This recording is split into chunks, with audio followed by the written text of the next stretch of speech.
Paksiw na tilapia naman ang ating tanghalian ngayong araw mga kabagis, kaya samahan niyo akong magluto nito. Masarap po itong tilapia natin dahil native po ang ating nabili. So samahan niyo ako, i-prepare natin ang ating mga ingredients. Maghiwa tayo ng sibuyas.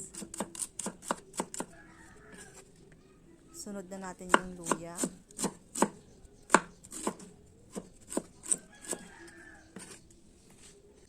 At saka bawang.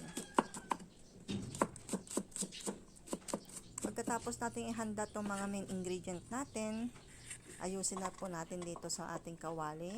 Lagay natin yung mga rekado, saka natin ipatong itong mga isda. Ayan.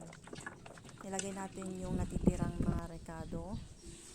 Lagyan po natin ng paminta, asin, magic sarap,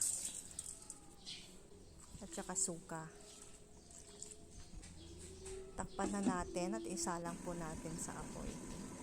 Ayan mga kabagis, kumukulo na po siya. At tikman lang po natin kung tama na po yung ating lasa. Ayan, luto na mga kabagis. So, kuha po tayo. At isi-serve na po natin at tayo'y kakain na po. So, maraming salamat. Samahan niyo akong tikman ng ating niluto.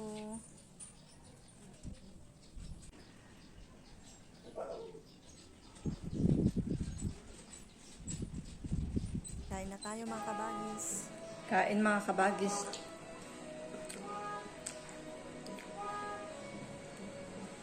Tikman na natin yung paksiw na tilapia.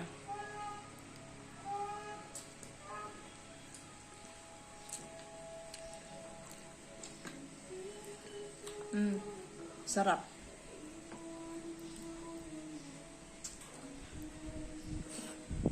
Tama lang yung asin.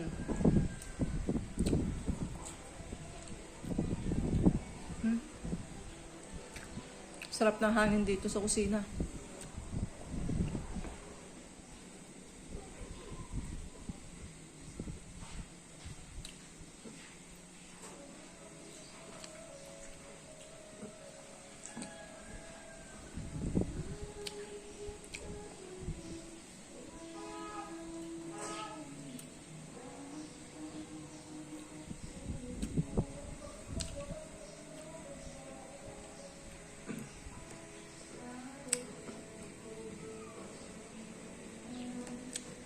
Mas masarap talaga pagka native tilapia kaysa yung mga cultured.